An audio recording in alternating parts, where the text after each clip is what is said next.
Agora chamamos para a palavra, passamos a palavra a Cláudia Piovesan, por gentileza, 20 minutos também para a sua exposição aqui no 3º Simpósio Nacional Conservador de Ribeirão Preto. Boa noite a todos. Eu inicio agradecendo ao convite para estar aqui esta noite, agradecendo a presença de todos vocês e parabenizando aí todos os organizadores, todas as pessoas que estão envolvidas neste grande evento que nós estamos presenciando. Eu organizo um evento na minha cidade também, eu e meu marido, e é um evento bem menor do que esse, então nós sabemos como é trabalhoso, como é custoso e como cada um de nós se sacrifica para que um evento qualquer possa acontecer. Então, eu quero dar os parabéns a todos os organizadores, à Associação de Mães, aos policiais que estiveram aqui hoje, aos patrocinadores, porque esses eventos precisam de patrocínio. O nosso evento em Londrina não tem patrocínio e essa é mais uma outra dificuldade que nós enfrentamos. Inicialmente, eu gostaria de saber se tem algum policial aqui. De manhã havia vários, tem alguns lá, militares. Eu gostaria de pedir também a todos uma salva de palmas para esses guerreiros que estão lá na linha de frente.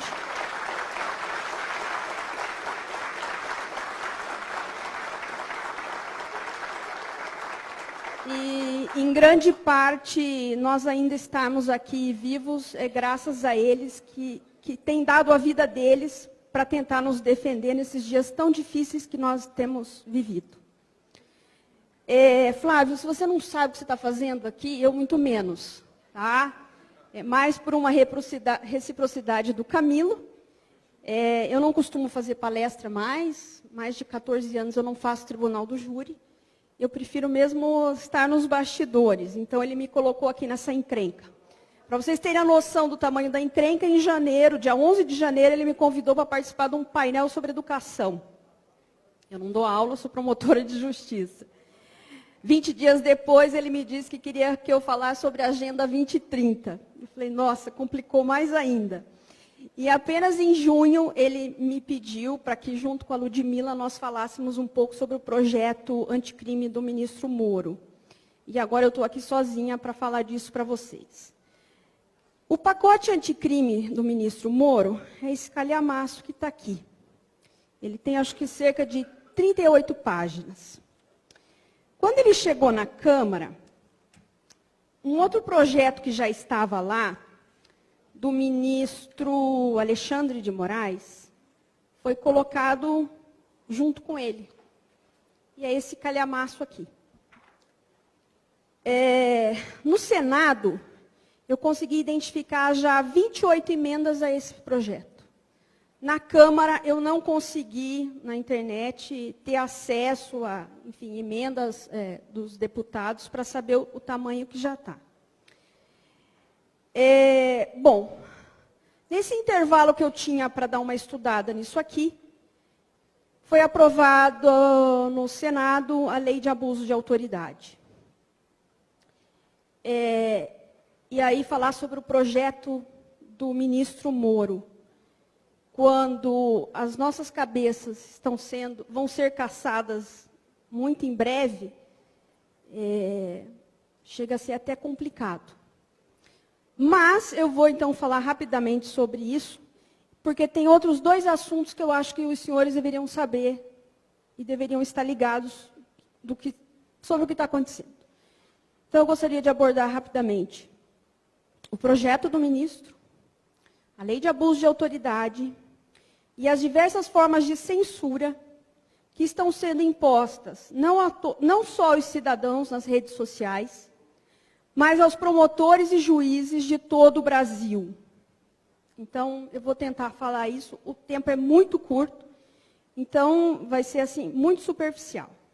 Bom, no primeiro momento, eu devo dizer para os senhores que o projeto do ministro, ainda que ele tivesse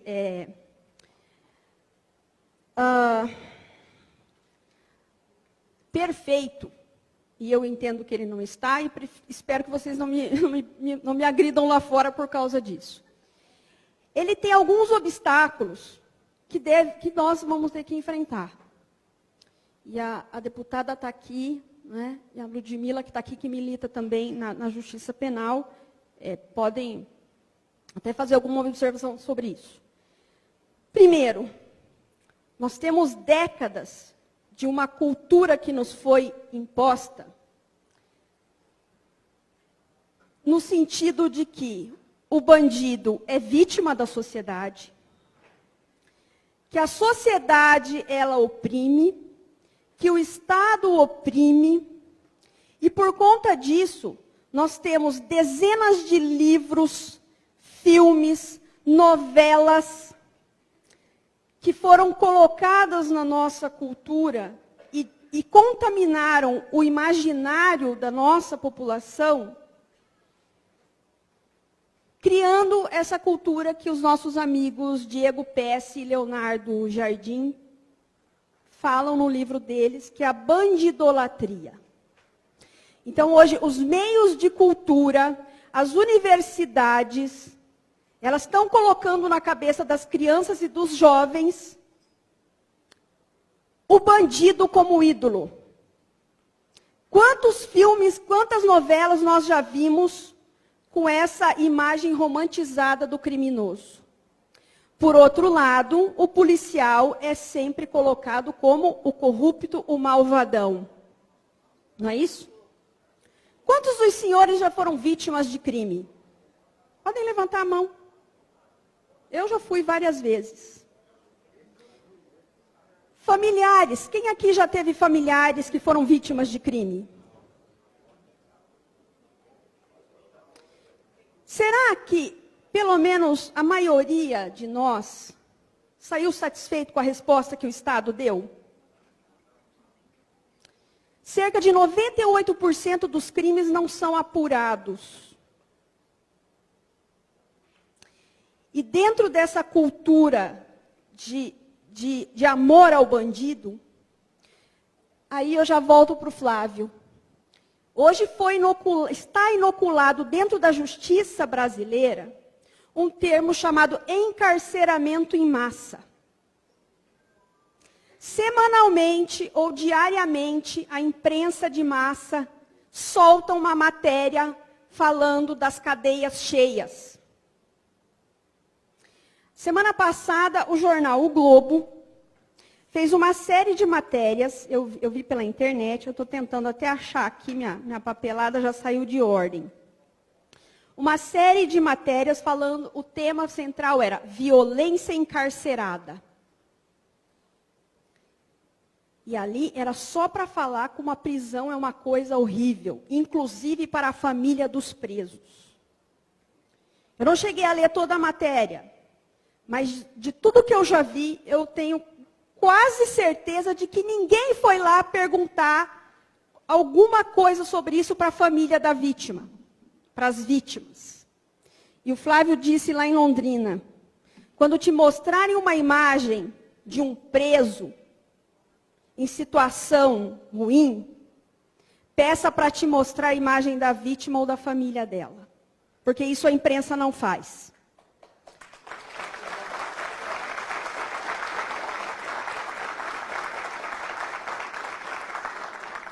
Então, esse é um dos obstáculos que nós temos que enfrentar. Nós temos que mudar essa mentalidade.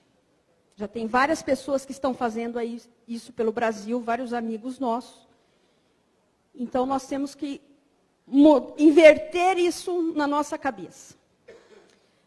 Isso passa pela academia, passa pela imprensa, passa pela mídia, passa pela cultura, tudo. Segundo obstáculo, nós não temos prisões suficientes para colocar os criminosos. São centenas de milhares de pessoas que estão aí condenadas, com penas muito altas a cumprir, e que não temos onde colocar. E esse discurso de que não há lugar para colocar o criminoso, ele tem sido utilizado para que não se prenda. E, para quem acompanha essa discussão, sabe que quem hoje pede para soltar o criminoso foi quem, em 2013, no governo da presidente Dilma, esteve lá dizendo que era para parar de construir penitenciária.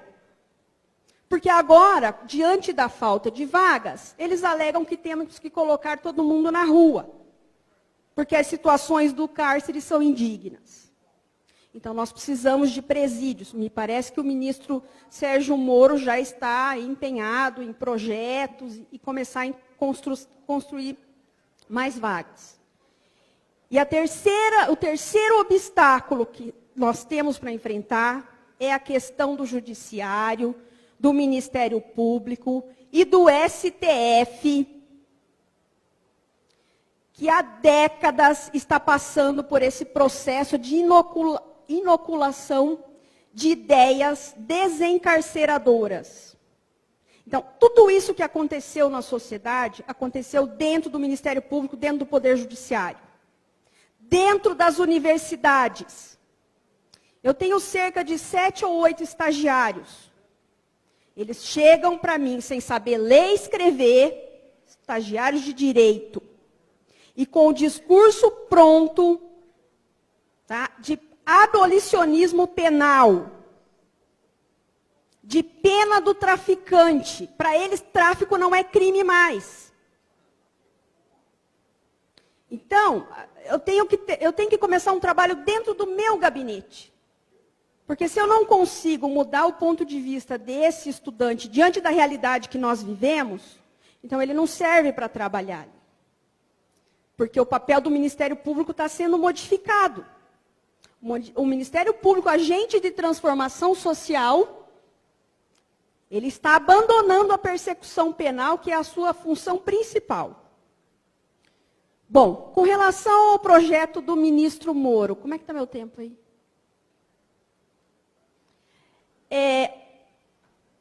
O projeto, ele não é aquilo tudo que nós esperávamos.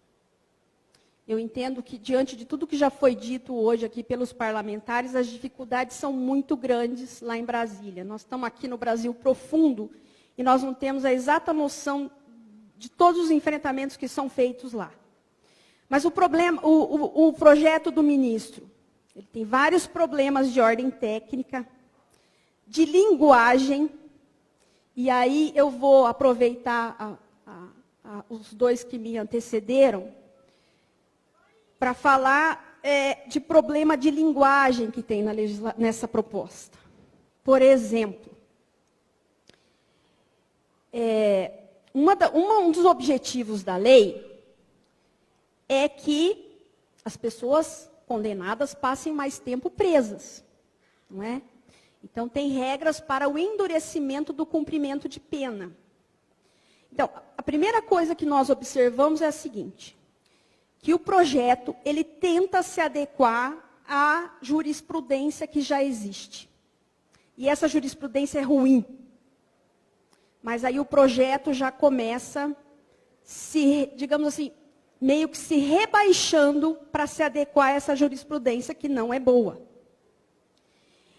E ele usa termos, por exemplo, no artigo 33, que é o que fala dos regimes de cumprimento de pena, ele cai em algumas armadilhas semânticas. Então, por exemplo, ele fala do endurecimento, né, do regime inicial de cumprimento de pena, salvo ser insignificantes as infrações penais pretéritas ou de reduzido potencial ofensivo. Gente, infrações penais insignificantes não existe. Tá? Tem um princípio chamado princípio da insignificância, que foi criado, foi trazido para o Brasil, dentro de uma teoria da tipicidade conglobante. Isso aqui, até para quem estuda direito, isso aqui é difícil. Tá? Essa teoria foi criada por um jurista socialista argentino, chamado Zaffaroni. E A ideia dele era a seguinte, olha, o tipo penal, ele não quer alcançar condutas que, de tão ínfimas que elas sejam, elas não afetam o bem que a lei quer proteger. Então, por exemplo, furtar uma folha de papel não é crime, de acordo com essa teoria. O que está acontecendo desde que esse princípio foi trazido para o Brasil? O que tem acontecido é que aqueles juízes, aqueles promotores que eu já mencionei, tá? Que agora são ativistas, eles ampliaram o conceito de insignificância a tal ponto que, por exemplo, o ministro Lewandowski chegou a dar uma decisão dizendo que o furto de um celular de R$550 era insignificante. Para quem aqui R$550 é insignificante? Para mim não é. Então, é uma questão muito subjetiva. Então, além da lei, e ela menciona, o projeto mencionar esses termos várias vezes no projeto, é uma regra que é aberta. E nós não sabemos onde isso vai levar. Reduzido potencial ofensivo. Ninguém sabe o que é isso. Tá? A lei, ela não é muito firme na questão da progressão do regime. Como a doutora Ludmila já falou, hoje no Brasil, quem pratica um crime e é condenado, se chegar a ser preso, gente, menos de 2%, ou em torno de 2% dos crimes que existem na nossa legislação, tem possibilidade de iniciar o cumprimento de pena fechado, no regime fechado. A regra é o regime aberto. E depois o regime semiaberto, que nós chamamos de sempre aberto. Então, eu vou contar um caso para vocês. Talvez eu até mate o meu tempo aqui, mas eu acho que é importante para ilustrar e vocês entenderem o que virou a justiça penal no Brasil hoje em dia.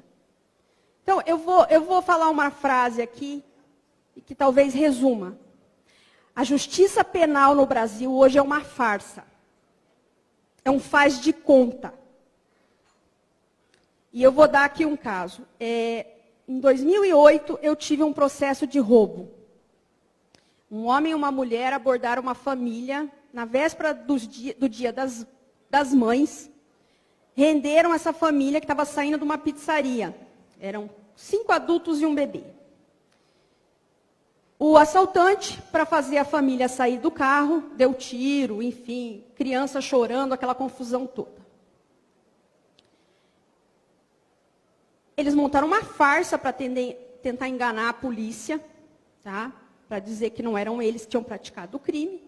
Mas, enfim, o rapaz acabou confessando. Esse rapaz, que era esse assaltante, da véspera do Dia das Mães de 2008, tinha participado de um roubo em 1996, no qual a vítima foi assassinada. Ele foi condenado, então, nesse processo de 1996, à reclusão de 21 anos de pena. 9 anos depois, ele estava na rua, e aí, em 2008, ele praticou o segundo crime. Condenado, ele somou, entre os 2 crimes, um latrocínio e um roubo, mais de 28 anos de pena. Em 2011, ele teve uma progressão de regime. Em 2012, ele foi para casa. E a moça que praticou o roubo, ela respondeu o processo todo solta. Utilizaram de todos os recursos possíveis. E quando a decisão transitou em julgado, vocês acham que a polícia sabia onde essa moça estava? Nunca mais, gente. Nunca mais. Então, essa é a situação que nós estamos enfrentando. Nessa época, nem existia ainda o que hoje se chama regime semiaberto harmonizado com tornozeleira eletrônica. Então, essa ideia de que colocam na cabeça de vocês que hoje tem 700 mil pessoas presas no Brasil, é outra mentira. Porque o sujeito que está com tornozeleira eletrônica, ele entra na conta como se ele estivesse preso.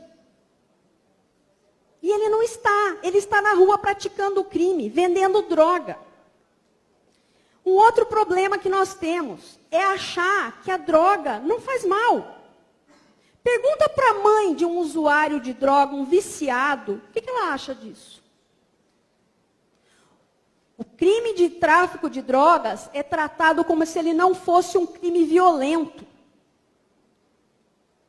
O que aquele pessoal que é oprimido pelo narcotráfico nas favelas do Rio de Janeiro, ou em alguns bairros da minha cidade, pensa sobre isso? Grande parte dos 60 mil homicídios que nós temos no Brasil decorrem do tráfico de drogas. E nós estamos tratando isso como se fosse nada. Como se fosse a cervejinha que nós tomamos no fim da tarde. E aí o projeto do ministro Moro tem um outro problema. Porque ele trata de uma situação da lei dos crimes hediondos, que ele diz assim, ó.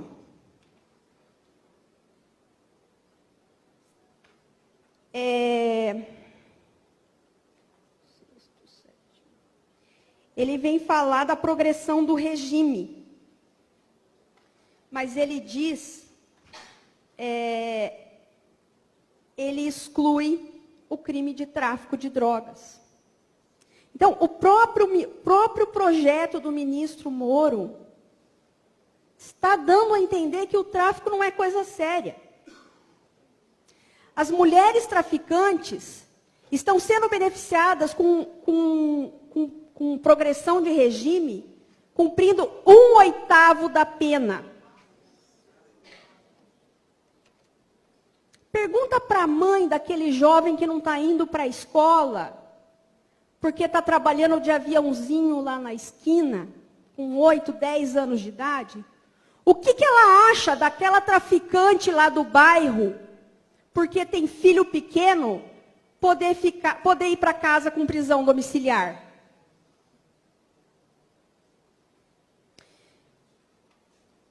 Então, deputada, o desafio é muito grande. Eu sei que tem já emendas muito boas no Senado, tá? Mas eu sei que tem também emendas muito ruins que pioram ainda mais a situação. E a gente tem acompanhado pela imprensa os debates lá na Câmara e são bem desanimadores. Eu sei que a senhora tem feito um trabalho excelente. Essa PEC da bengala é mais um esforço importantíssimo para isso.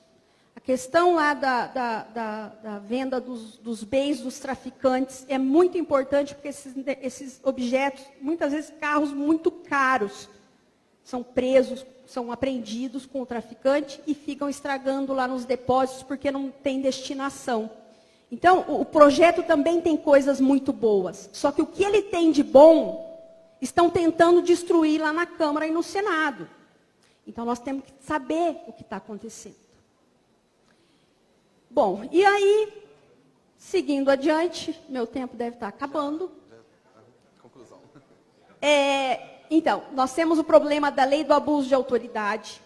Então, a rigor, tem aquele ditado, quem não deve, não teme. Em condições normais de temperatura e umidade, eu não teria preocupação. Eu tenho mais de 22 anos do Ministério Público e eu nunca tive uma representação sequer por alguém me imputar algum tipo de abuso.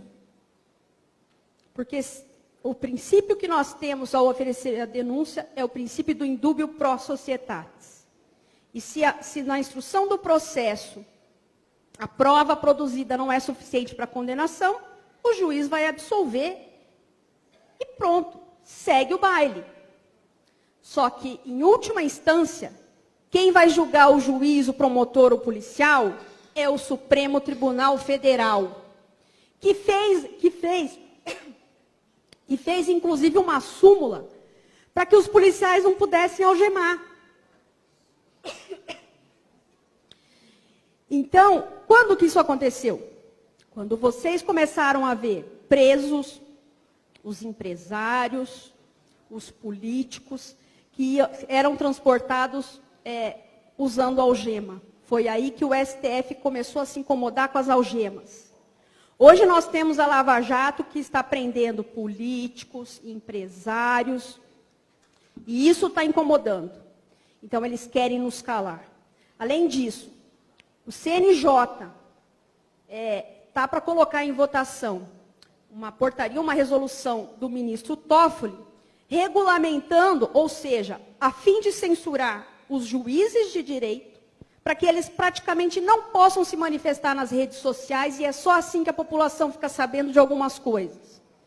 O CNMP montou uma comissão para estudar as regras para a manifestação dos promotores e procuradores da República nas redes sociais. Ou seja, eles querem nos calar. Então é importante que vocês saibam isso, porque caiu a polícia, caiu o Ministério Público, caiu o Judiciário, aí é a lei da barbárie. Tá? Então a situação é bem grave. Eu agradeço a paciência de vocês por estarem aqui até tão tarde. O tempo é muito curto, mas estou muito feliz por estar aqui e poder participar e poder presenciar esse evento tão grandioso. Muito obrigada. Obrigado, doutora Cláudia Piovesan, pela riquíssima contribuição.